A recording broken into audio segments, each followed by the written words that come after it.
जय हिंद दोस्तों, मैं हूं एसपी अभिलाष और आप देख रहे हैं द जियो पॉलिटिकल डेस्क। दोस्तों ऐसा लगता है कि ईरान ने सोच लिया और ठान लिया कि भाई जब तक डोनाल्ड ट्रंप को सबक नहीं सिखा देता तब तक वो चैन की सांस नहीं लेगा। ईरान कोई भी ऐसा मौका नहीं छोड़ रहा है जहां पे वो डोनाल्ड ट्रंप को नीचा ना दिखा सके और डोनाल्ड ट्रंप को जलील ना करवा सके। एक के बाद एक और एक के बाद एक ऐसी पता नहीं कितनी चीजें कर दी है ईरान ने भैया, जिससे डोनाल्ड ट्रंप को अपने ही देश में जहालत झेलनी पड़ रही है। मतलब इंटरनेशनल बेइज्जती तो हो ही रही थी, वो तो इनएविटेबल, लेकिन अब डोनाल्ड ट्रंप के सामने कुछ ऐसी दिक्कतें आ गई है जिससे मिड टर्म तो खतरे में दिख ही रहा है, लेकिन रोज की जो बेइज्जती हो रही है वो अलग। तो ईरान ने एग्जैक्टली ऐसा करा क्यों है, इसके अमेरिका पे रिपरकशंस क्या होने वाले हैं और इसका ठीकरा डोनाल्ड ट्रंप पे क्यों फूट रहा है, आज मैं आपको यही बताने वाला हूं। क्योंकि ईरान ने जो स्टेप लिया है ना, ये पूरे विश्व के लिए सबसे बड़ी खतरे की घंटी है। ये इतनी बड़ी खतरे की घंटी कि अब ईरान को अगर यहाँ पे नहीं रोका गया तो वो ना तो चाइना से रुकने वाला है, ना ही वो रशिया से रुकने वाला है। तो दोस्तों फटाफट से वीडियो को शुरू करते हैं, पर उससे पहले आप वीडियो को लाइक कर दो, चैनल को सब्सक्राइब कर लो, बेल आइकन दबाना बिल्कुल मत भूलिएगा। दोस्तों सबसे पहले आप ये आर्टिकल देखो, insanity, US senator blames Donald Trump as Iran imposes 2 million fee. अगर आप स्ट्रेट ऑफ हॉर्मुज क्लियर करना चाहते हो तो आपको पहले 2 मिलियन फीस जमा करवानी होगी और उसके बाद जाकर के स्ट्रेट ऑफ हॉर्मुज से आपके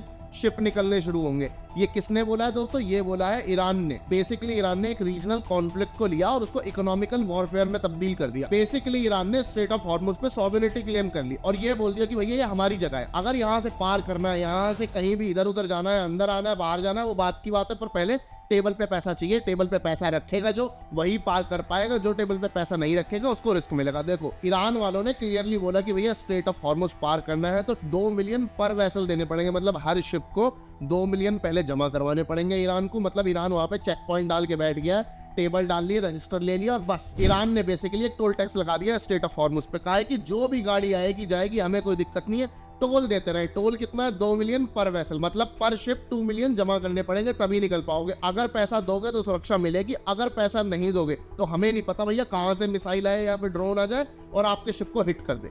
अब दोस्तों ये समझ लो, ये सिचुएशन का मतलब ये है कि इंटरनेशनल मार्केट के अंदर ऑयल के प्राइस किस लेवल पर बढ़ने वाले हैं। यहाँ पे मैं आपको रिकॉल करवाऊंगा, ईरान ने कुछ टाइम पहले एक बात बोली थी कि हम ऑयल प्राइसेस को इंटरनेशनल मार्केट में $200 पर बैरल लेके चले जाएंगे और डोनाल्ड ट्रंप ने कहा था कि हम ईरान को ये करने से पहले रोक देंगे।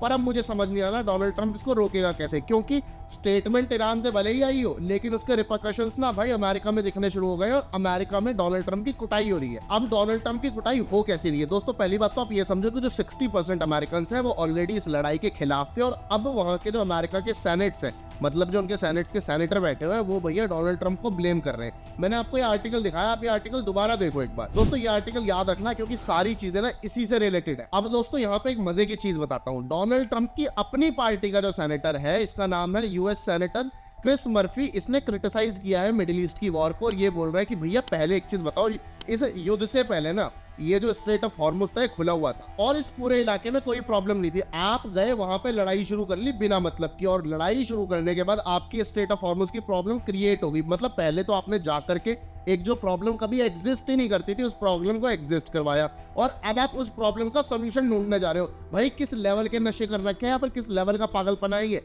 और दोस्तों ये मैं नहीं कह रहा, ये कह रहा है कि यूएस का सेनेटर जो खुद ट्रंप के रिपब्लिकन पार्टी से आता है। मतलब आप एक चीज समझो कि ट्रंप की जो क्रेडिबिलिटी है वो रिपब्लिकन के अंदर भी कम हो रही है। क्यों कम हो रही है दोस्तों? क्योंकि उन्हें पता है कि कल को जब वो पब्लिक में जाएंगे और जो वोट मांगेंगे तो पब्लिक तो जूता खींच के मार देगी मुंह पे, क्योंकि ट्रंप ने काम ऐसे कर दिया ना। और दोस्तों जो क्रिस मर्फी यूएस सेनेटर है, इसने ये भी कहा कि भाई डोनाल्ड ट्रंप ये कह रहा था कि हमें स्ट्रेट ऑफ हॉर्मुज ओपन करने के लिए ना $2 बिलियन चाहिए, इसलिए हमने जो वॉर का फंड है उसके अंदर और पैसे डाल दिए। अब ये सेनेटर ये कहता है कि भाई एक चीज बताओ, स्ट्रेट ऑफ हॉर्मुज तो इस वॉर से पहले खुला हुआ था तो तुम्हें इसे दोबारा खोलने की जरूरत क्यों पड़ी है? मतलब तुमने जानबूझ करके इसे पहले क्लोज करवाया, फिर तुम वहां से पैसा कमाना चाह रहे हो तो पैसा तुमने फंड में डाला, अब उस पैसे को यूज करोगे एक ऐसी प्रॉब्लम को सॉल्व करने में जो कभी प्रॉब्लम थी ही नहीं। यहाँ पे देखो इसने डोनाल्ड ट्रंप को तो नंगा किया ही किया, पर यहाँ पे इसने क्वेश्चन मार्क लगा दिया यूएस की जो मिलिट्री है, या फिर मैं डायरेक्टली बोलूं यूएस की जो वॉर मिनिस्ट्री है, मिनिस्ट्री ऑफ वॉर जिसे कहते हैं, उसके ऊपर क्वेश्चन मार्क लगा दिया कि भाई क्या ये दलाली कर रहे हैं, क्या ये धांधली कर रहे हैं या फिर रियलिटी में वॉर लड़ने जा रहे हैं। मतलब ये बहुत अनक्लियर हो गया है यहाँ पे। और दोस्तों अगर मैं यूएस की रिपोर्ट्स की बात करूं तो यूएस अब तक $12 बिलियन लगा चुका है इस लड़ाई के ऊपर और अभी तक ये लड़ाई किसी दिशा में जाने वाली भी नहीं है। ये कितनी लंबी चल जाए किसी को पता ही नहीं है। ये जो दुख है ना दोस्तों अमेरिका का, ये केवल इसलिए नहीं झलक रहा है कि इनको $2 बिलियन हर दिन चाहिए स्ट्रेट ऑफ हॉर्मुज को ओपन रखने के लिए। ये दुख ना इसलिए भी झलक रहा है क्योंकि इनको ना इंटरनल क्राइसिस देखनी पड़ रही है। इनको पता है कि इनकी कंट्री स्टेबल नहीं है। अगर पेट्रो डॉलर कल को लिटरली स्लिप हो गया ना तो अमेरिका की इकोनॉमी यूं कोलैप्स हो जाएगी और कोई रोक नहीं सकता उसको। और बड़े बड़े जितने भी थिंक टैंक बैठे हुए हैं, जितने भी इकोनॉमिस्ट बैठे हुए हैं,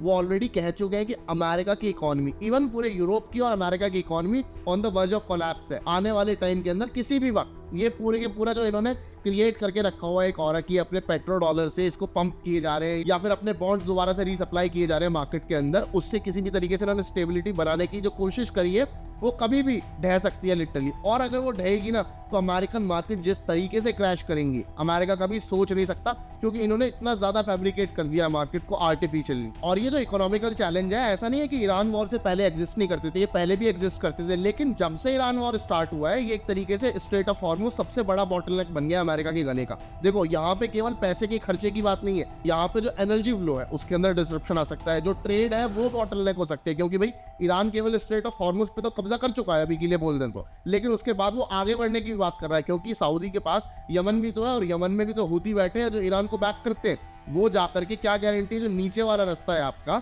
उसके ऊपर अटैक नहीं करेंगे। इसी वजह से दोस्तों अमेरिका के अंदर जितने भी बड़े इकोनॉमिस्ट बैठे हैं या फिर मतलब थिंक टैंक्स बैठे हैं, स्ट्रैटेजिस्ट बैठे हैं, उनको ये डर सता रहा है कि भाई कभी भी पूरे वर्ल्ड के अंदर एक ग्लोबल स्ट्रेस इनेबल किया जा सकता है इस रीजन से। और दूसरी तरफ ऑयल की सप्लाई की शॉकवेव आ गई तो और ज्यादा दिक्कत है। मतलब देखो पूरा वर्ल्ड सबसे ज्यादा डिपेंडेंट है ऑयल के ऊपर, क्योंकि भले हम कितना भी बोल रहे हैं कि भाई सोलर जलाओ, ये जलाओ, वो जलाओ, इलेक्ट्रिसिटी। भाई एक चीज बताओ, आप अपनी गाड़ियां कैसे चलाओगे? सारी चीजें इलेक्ट्रिसिटी पे नहीं चल रही हैं अभी। आपको जो कम्यूट करना है, जो आपको सामान भेजना है, जो आपकी लॉरी चलती हैं, ट्रक्स चलते हैं, भाई ये तो डीजल पे और ऑयल पे ही चल रहे हैं। आपके जो एयरक्राफ्ट है भाई वो भी तो ऑयल पे ही चल रहा है ना, उनमें कौन सी इलेक्ट्रिसिटी लगी है कि वो बिजली से चलने लग गए हैं? उनका इंजन केवल बिजली निकालता बिकॉज जीरो कार्बन इमिशन चाहिए किसी को। पर दोस्तों इस सब के अंदर ना एक सबसे इंपॉर्टेंट चीज जो निकल के आई है वो ये है कि ईरान किस तरीके से अपर एज बना के बैठ गया। मतलब अमेरिका के सामने, जिसने कभी ये सोचा भी नहीं था कि ईरान उसको इस तरीके से डिक्टेट कर सकता है, कि ईरान को तो लिटरली ये सोच के चला था कि ईरान तो चींटी है, कभी भी ऐसे मसल देंगे। और लिटरली उस चींटी ने ना इस हाथी की सूंड में घुस करके पूरा कोहराम मचा रखा, और ये हाथी ना बिलबिलाया फिर रहा है इस टाइम पे।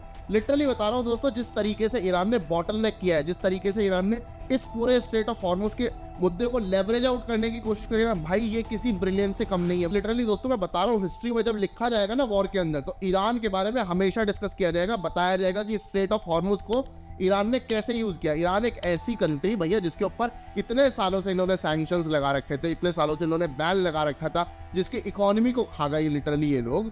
यार उस कंट्री ने वॉर की सिचुएशन में आकर के, इजराइल और यूएसए साथ वॉर में कूदे थे ईरान के अगेंस्ट, और बाद में सारी मिडिल ईस्ट की कंट्रीज भी ज्वाइन हो गई थी ईरान के अगेंस्ट। ये कभी मत भूलना दोस्तों। उसके बावजूद भी ईरान ने किस तरीके से इसको लेवरेज आउट किया, ईरान ने किस तरीके से यहाँ पे अपना पूरा एक गदर मचा दिया कि मतलब इन लोगों में ना ये सिचुएशन पैदा हो गई कि इन्हें समझ नहीं आ रहा कि भाई करें क्या सिचुएशन में। ये लोग, हो सकता है ये टेम्परेरी टाइम के लिए और ईरान को ओवर पावर कर दे, पर कुछ टाइम के लिए ईरान ने इनकी नाक में दम तो कर दिया दोस्तों। आप लोगों को क्या लगता है, आप मुझे कमेंट में जरूर बताना। और दोस्तों ईरान ने केवल यही नहीं किया, ईरान ने ये भी किया है कि यूएस को ना जो उसके लॉसेज हो रहे हैं, जो उसका मनी का कंजप्शन हो रहा है, उसको अब्सॉर्ब करने के लिए मजबूर कर दिया, प्लस मिलिटरली उसको एस्केलेट करने के लिए मजबूर कर दिया। मतलब अब यूएस ये सोच रहा है कि हम भैया अपने बूट्स ऑन ग्राउंड कितनी जल्दी कर सकते हैं। आप देख रहे हो कि कुछ टाइम से यूएस बोल रहा है कि भाई हम इतने दिन का सीज फायर कर रहे हैं, उतने दिन का सीज फायर कर रहे हैं, कोई सीज फायर नहीं होने वाला, ये सब नाटक है। ये केवल टाइम बाय कर रहे हैं कि अपने ट्रूप्स को ये किसी तरीके से यहाँ पे ले आए और फिर उसके बाद ग्राउंड इन्वेजन शुरू किया जाएगा। अब ग्राउंड इन्वेजन सक्सेसफुल होगा या नहीं होगा ये तो टाइम बताएगा, लेकिन जिस तरीके से स्ट्रेट ऑफ हॉर्मुज पे सॉवरेनिटी ठोक दी है ईरान ने, और उसके बाद अमेरिका को मजबूर कर दिया है, और उसके बाद अमेरिका के अंदर जो चरित्र चल रहे हैं ना दोस्तों, ये दिखा रहे हैं कि भाई अमेरिका किस तरीके से फ्रस्ट्रेटेड बैठा है। और दोस्तों ये फ्रस्ट्रेशन केवल अमेरिका के एलीट में नहीं है, केवल उनके गवर्नमेंट ऑफिशियल्स में नहीं है, ये फ्रस्ट्रेशन एक आम अमेरिकन में भी बैठी हुई है इस टाइम पे। मतलब समझ लो एक ऐसा देश जो अपने आप को बड़ी सुपर पावर बोलता था, वो ईरान जैसे मुल्क के आगे घुटने टेक चुका है इस टाइम पे। और चलो घुटने नहीं भी टेके हो, लिटरली ईरान ने नाक रगड़ने पे तो मजबूर कर दिया है, चाहे अपने घर में ही रगड़ रहा हो। दोस्तों अगर आपको यकीन नहीं हो रहा तो मैं इनकी रियलिटी बताता हूँ। यूएस वालों की रियलिटी क्या है। ये क्लेम करते हैं कि भैया हमारी टॉक्स ना प्रोग्रेसिवली वर्क कर रही हैं। यूएस वालों ने क्लेम किया कि भैया हमारी जो टॉक है वो काम कर रही है, मतलब हम बात कर रहे हैं, बातचीत से मसला सुलझा रहे हैं और वो सुलझ जाएगा आने वाले टाइम में। फिर दूसरी तरफ ये कहने लगे कि भैया सब कुछ कंट्रोल में है, हमने पूरी तरीके से वॉर जीत चुके हैं, सब कुछ हमारे कंट्रोल में। लेकिन दोस्तों रियलिटी है कि इजराइल हर दिन एस्केलेट कर रहा है, हर दिन अटैक कर रहा है ईरान के ऊपर। और वहीं दूसरी तरफ ईरान बात करने के लिए रेडी नहीं है। ईरान कह रहा है कि तुम दफाओ यहाँ से, तुमसे बात करें, मेरी जूती करे तुमसे बात। यूएस के सामने ईरान ने क्लियर कंडीशंस रख दी थी कि भैया ऐसा है, ये हमारी कंडीशंस है, इन कंडीशंस को अगर सेटिस्फाई कर सकते हो तो भैया हमसे बात करने के लिए आना, वरना आने की जरूरत नहीं है। तो दोस्तों वही बात है जो मैंने आपको बताया, ट्रम्प जो क्लेम कर रहा है ना बार बार, ये केवल इसलिए किया जा रहा है ताकि ये टाइम बाय कर सके। टाइम बाय करने के बाद उसके बाद ये ट्रोप्स को उतारेंगे नहीं उतारेंगे, जो ये करना चाहे वो ये जाने। लेकिन इतना पता है कि डोनाल्ड ट्रम्प को अब समझ नहीं आ रहा कि क्या करना चाहिए सिचुएशन में, क्या नहीं। यहाँ पे मुझे दोस्तों आप लोग बताओ, आप लोगों को क्या लगता है स्ट्रेट ऑफ हॉर्मुज पे सॉवरेनिटी क्लेम करके क्या एक तरीके से बोल सकते हैं कि 30% वॉर को ईरान जीत गया है? क्योंकि अब उसके पास जो एक बॉटल नेक था ना कि भाई पैसा कहाँ से आएगा, उसका तो जुगाड़ उसने कर लिया। जब तक वहां से शिप निकलेंगे नहीं भैया तब तक ट्रेड का स्टॉप लगा रहेगा। लेकिन अगर शिपों को निकलना है तो उन्हें ईरान को पैसा देना पड़ेगा। ईरान की पैसे की प्रॉब्लम भी सॉल्व हो गई। दोस्तों मुझे कमेंट में बताओ दोस्तों आप लोग क्या सोचते हो। मैं मिलता हूँ आप लोगों को अगली वीडियो में, तब तक के लिए जय हिंद, वंदे मातरम, भारत माता की जय।